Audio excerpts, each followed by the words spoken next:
Hello friends, welcome back to my channel. Today in this video we are going to see about a gross anatomy topic. So this topic it is just related to the nerve plexus in human body. There are so many plexus are there like brachial plexus, lumbar plexus, sacral plexus, cervical plexus are there. In this video now we are going to see about only the brachial plexus. Brachial plexus primarily it supplies to the upper limb and the scapular muscles. The formation of brachial plexus is by the lower forecervical nerve and the T1 thoracic nerve.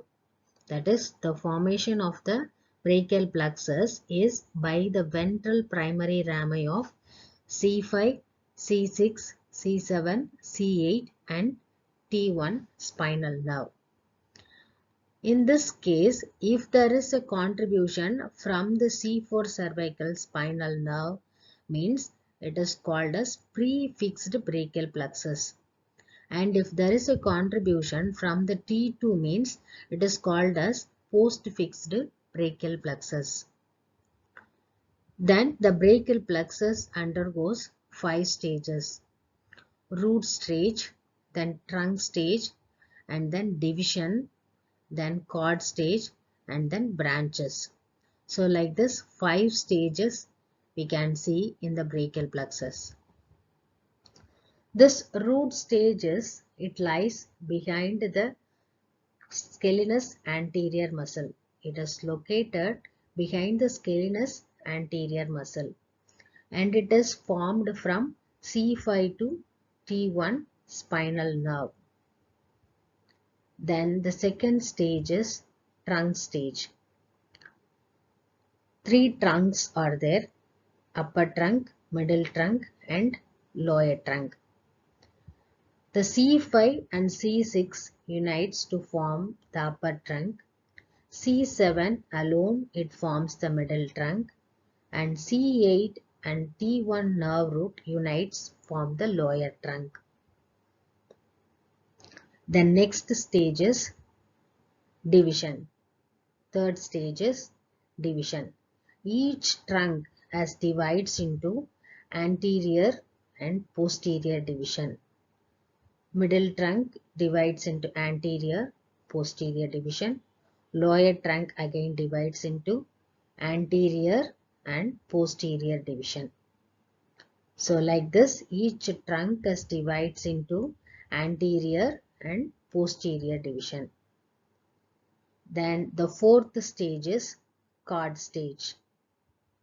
3 cord stage is formed: lateral cord, posterior cord and medial cord.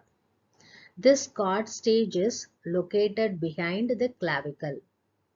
The cord stage is formed by that is anterior division of upper trunk and anterior division of middle trunk joints forms the lateral cord. And then anterior division of the lower trunk forms the medial cord. Anterior division of the lower trunk forms the medial cord. And all the posterior division of upper, middle and lower trunk is going to form the posterior cord of brachial plexus. Then the last stage of brachial plexus is branches. Now the branches from the root are dorsal scapular nerve, here dorsal scapular nerve and the long thoracic nerve.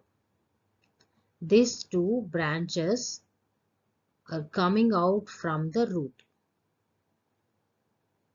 And branches from the trunk. Next one is the branches from the trunk. That is suprascapular nerve and subclavius nerve. The next one is branches from the lateral cord. Branches from the lateral cord, lateral pectoral nerve, lateral root of median nerve and musculocutaneous nerve. So this is the lateral root of median nerve. Lateral pectoral nerve, lateral root of median nerve, and musculocutaneous nerve. So for this, a mnemonic is there. We used to say those mnemonic when I study my class. That is a monkey between the two lines. This lateral root of median, lateral pectoral nerve, and musculocutaneous nerve. The next one is from the medial cord.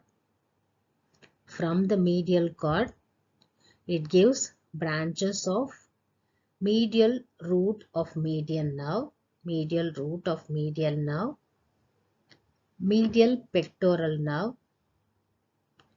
medial cutaneous nerve of arm, medial cutaneous nerve of arm, medial cutaneous nerve of forearm, and ulnar nerve. So for this a mnemonic I use this m to the power of 4. And the last one is branches from the posterior cord. Branches from the posterior cord. That is upper subscapular nerve, lower subscapular nerve, thoracodorsal nerve, axillary nerve, and radial nerve. For this also we used to say a mnemonic ulnar. So it is the simplest way to remember these branches. Mnemonics are used to remember the branches. Again I'll say the mnemonics. For lateral cord, the mnemonic is monkey between the two lines. And for medial cord, m to the power of 4. And for the posterior cord, ulnar. So like this we can remember the mnemonics so that it is easy to say the branches. While read about the brachial plexus, we must remember about the Apes point, in which the 6 nerves which meets together, and that point is said as a Apes point. That is the C5 nerve root, C6 nerve root, and then the suprascapular nerve and the nerve to subclavius, then anterior and posterior division of upper trunk. So this 6 nerves meet at this point is called Apes point. If there is a lesion in this Apes point, it leads to Apes paralysis. Then that person will get waiter's tip position or a policeman tip position. And the next paralysis, commonest one in the brachial plexus, is Klumpke's paralysis. In that the lesion occur in the lower trunk, lower plexus is going to affect, that is exactly the C8 and T1 nerve root level. So that leads to Klumpke's paralysis. If there is a lesion in the Apes point, it leads to Apes paralysis. If there is a lesion in the lower trunk, it leads to Klumpke's paralysis. These are the very important points I just want to discuss with you about the brachial plexus. Thank you. If you like this video, please share, subscribe, and click the bell icon.